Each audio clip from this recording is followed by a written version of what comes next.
How to tip in Germany. These are going to be your best practices for tipping, aka Trinkgeld, in Deutschland.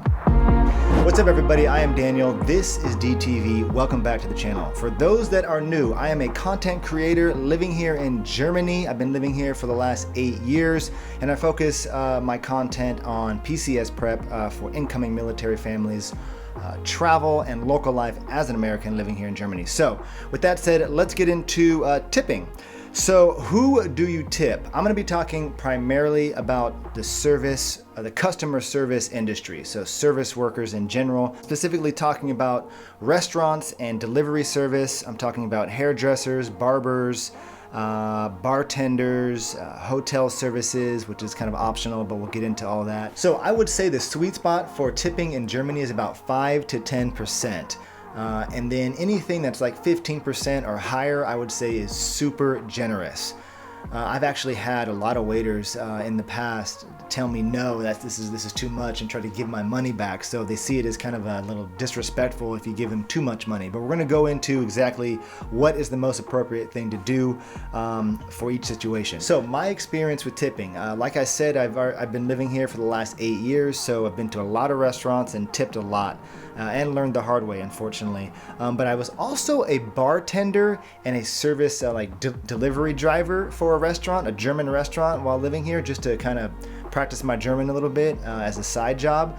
So I actually got to learn a lot about what the expectations are with regards to tipping in Germany. Okay, so you may have heard of this before or read this online, but I think a simple strategy to tipping here in Germany is just to round up. So for example, if you're at a restaurant and your bill at the end of the night is 47 euro and 50 cents, rounding up to 50 euro is an appropriate amount of money to tip. Essentially what's going to happen is they are going to give you the bill and you're going to tell them exactly what you want to pay, right? So if you want to pay 50 euro, then you'll say 50, or if you want to pay, I don't know, 52 euro and you give them 60 euro, then they're going to give you the change back. But let them know exactly what you want to pay and what you're including into the tip when you're paying that final bill. Now, if you're in a large group, for example, and maybe not everybody has cash, everybody has card. First of all, you need to get cash because here in Germany, cash is king. It makes things a lot easier, trust me. It's kind of old school out here, but it's just the way that they do things. But these employees will come around with these like leather pouches, and they're just full of euro cash and coin in them. So not everybody is running around with card readers. Some restaurants do have card readers, but it is a lot easier, especially if you have large groups with a bunch of different groups of people in it, to have everyone to have cash. It makes things just way easier. What I would do, I think, the safe thing to do is pay your part of the bill in cash, in euro, and use that sweet spot 5 to 10%, and let everybody else pay whatever they're going to pay and deal and make their own decisions on how they're going to give the tip for their specific section. Do they expect a tip?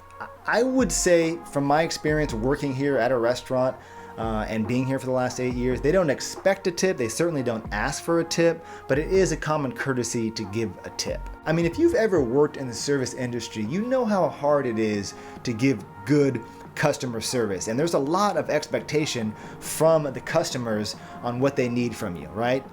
My food's got to be hot. I'm busting my ass from one place to another. Don't forget that glass of wine. Cleaning up your mess. I'm cleaning up your kid's mess that you left behind. So you need to have that proper etiquette, even if the customer is an giggity. So this is a pretty tough job, and I would say yes, a 10% tip at the end of the night isn't expected, but it's a common courtesy to give for all the work they've been doing behind the scenes, and that's regardless if they're getting a livable wage or not here in Germany.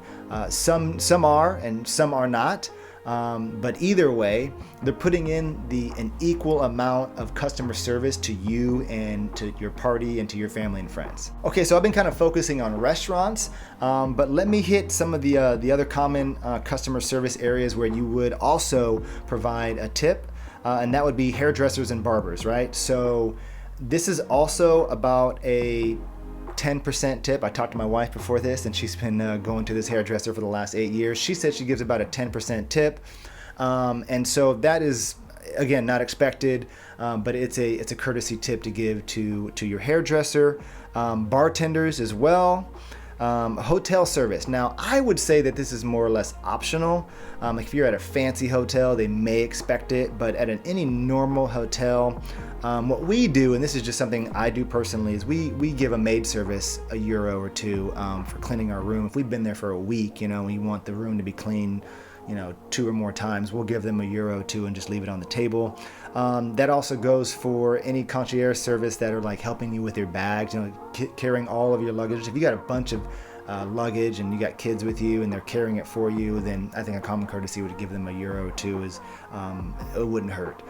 So those are the more common customer service areas where you want to tip as well, and it's about the same sweet spot. And lastly, some fun things to say in German, or at least in Bavaria, if you want someone to keep the change when you are giving out a tip at a restaurant or hairdresser or wherever you may be. So in Bavaria, they say here "passt schon" or "passt." They also say "stimmt so." I remember delivering burgers all the time to Germans, and they'd always say "passt" or "stimmt so," and I would always be like, what are they saying to me? But anyways, that's about it for this video. If you're looking for more content on PCS prep, travel, or local life as an American living here in Germany, subscribe to the channel, and I will catch you in the next one.